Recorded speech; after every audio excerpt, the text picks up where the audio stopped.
काय तुम्हाला माहित आहे व्हॉट्सअप आपल्या कम्प्युटर मध्ये कसे यूज करता येतील? तर मग हा व्हिडिओ पाहत राहा आणि शिकत राहा। व्हॉट्सअपला तर आम्ही पहिले सुद्धा आमच्या कम्प्युटर मध्ये यूज करत होतो आणि थर्ड पार्टी मार्फत। तर मग या व्हिडिओ मध्ये आपण पाहूया आपल्या व्हॉट्सअपला वापरण्याचे दोन मार्ग। पहिला म्हणजे डायरेक्ट आपल्या पीसी मध्ये सेटअप करून आणि नंबर 2 म्हणजे व्हॉट्सअपच्या वेबसाईट कडून। तर मग चला आपण पाहूया नंबर 1। आणि हो, माझे नाव विकास चौधरी आहे आणि ऑल हेल्प इन मराठी मध्ये आपले स्वागत आहे। आपण अजूनही आमचे all help in Marathi YouTube channel subscribe केले नसतील तर फ्रेंड्स आपण इथे बघा खाली एक लाल कलरचे सबस्क्राइब बटन आहे, आपण तेथून सुद्धा सबस्क्राइब करू शकता। आणि आपण जर मोबाईल यूज करत असाल तर आपल्या व्हिडिओ खाली एक सबस्क्राइब म्हणून बटन आहे, आपण तेथून सुद्धा सबस्क्राइब करून घेऊ शकता। चला फ्रेंड्स आपण एक वेळ बघून घेऊया।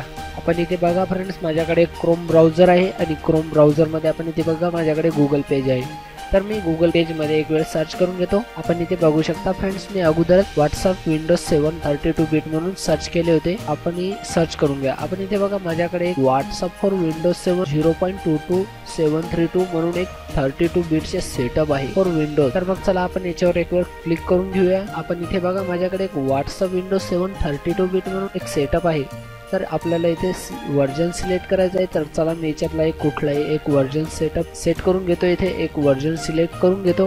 वर्जन सिलेक्ट केल्यानंतर आपण इथे बघा माझ्याकडे बरेचसे ऑप्शन्स आहेत। इथे आपण बघू शकता व्हॉट्सअप फॉर मॅक आहे आणि व्हॉट्सअप वेब सुद्धा आहे।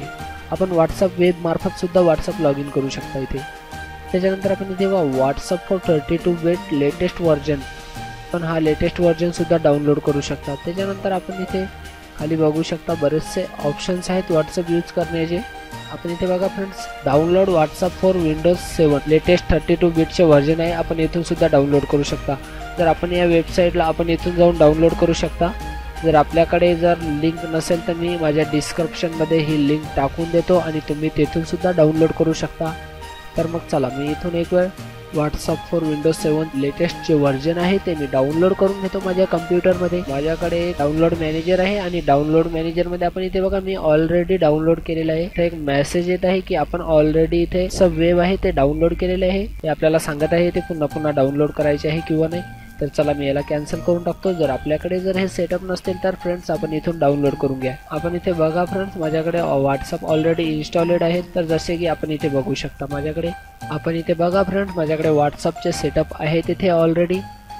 तर आपण याला डबल क्लिक करून इथून इन्स्टॉल सुद्धा करू शकता। माझ्याकडे ऑलरेडी इन्स्टॉलेड आहे, तुमच्याकडे जर इन्स्टॉल नसेल तर आपण इन्स्टॉल सुद्धा करू शकता। माझ्याकडे QR कोड आहे आणि हा QR कोड जो आहे मला माझ्या मोबाईल मधल्या व्हॉट्सअप मध्ये जायचा आहे आणि त्याच्यामध्ये जाऊन स्कॅन करायचं आहे। तर मग चला आपण आपल्या मोबाईल मधल्या व्हॉट्सअपला ओपन करूया। ओपन केल्यानंतर फ्रेंड्स आपण इथे बघा तर आपण इथे बघा फ्रेंड्स आपल्याला हा QR कोड स्कॅन करण्यासाठी आपण इथे बघा माझ्याकडे एक पण इथे बघा 3 बिंद्या आहेत, तिथे पांढऱ्या कलरच्या 3 बिंद्या आहेत। त्या बिंद्याला आपण सिलेक्ट करून घ्या। सिलेक्ट केल्यानंतर आपण इथे बघा व्हॉट्सअप वेब म्हणून एक ऑप्शन आहे आपल्याकडे, या ऑप्शनला आपण एक वेळ सिलेक्ट करून घेऊया। सिलेक्ट केल्यानंतर आपण इथे बघा आपल्या मोबाईल मधला कॅमेरा चालू झालेला आहे। आपण एक कॅमेऱ्यामध्ये या QR कोडला स्कॅन करून घेऊया फ्रेंड्स।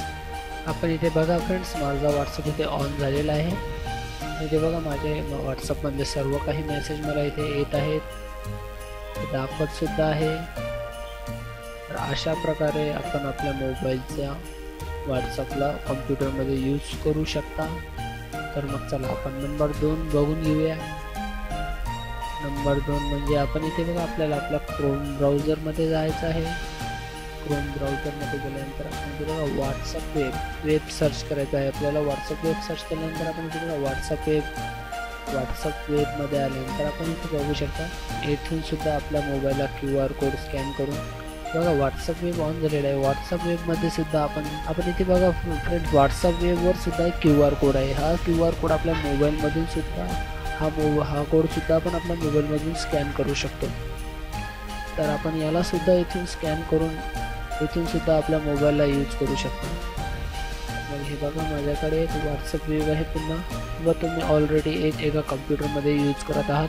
तर त्याच्यानंतर इथे बघा आपण जर एका कम्प्युटरमध्ये यूज असाल तर दुसऱ्या कम्प्युटरमध्ये इथून सुद्धा यूज करू शकता। नंतर आपण इथे बघा इथे एक प्लस सिम्बॉल आहे व्हॉट्सअप वेब म्हणून एक इथे बघा व्हॉट्सअप वेब आहे वरी ग्रीन कलरच्या पट्टीमध्ये। त्या साईडला एक प्लसचा एरो आहे, तर आपण या प्लसला क्लिक करा. प्लस मध्ये आपण इथे बघा, इथून पुन्हा एक वेळ स्कॅन करू शकता QR कोड. आपण या वेबसाईटवर सुद्धा आपण इथे बघा फ्रेंड, माझे जे काही मेसेज आहे व्हॉट्सअप वेबवर सुद्धा आलेले आहे, इथून सुद्धा आपण यूज करू शकता. तर इथे बघा, इथे सुद्धा आपल्याला नोटिफिकेशन येतात, त्याला बंद सुद्धा करू शकता. आपण जर याला डायरेक्टली क्लोज जर केले तर इथून लॉगआउट नाही होणार. आपल्याला जर इथून जर लॉगआउट करायचे असते तर आपण इथून सुद्धा लॉगआउट सुद्धा करू शकता आणि बंद सुद्धा करू शकता. आपल्या मोबाईलचे पूर्णपणे फीचर याच्यामध्ये आपल्याला या वेबसाईटवर भेटेल फ्रेंड्स.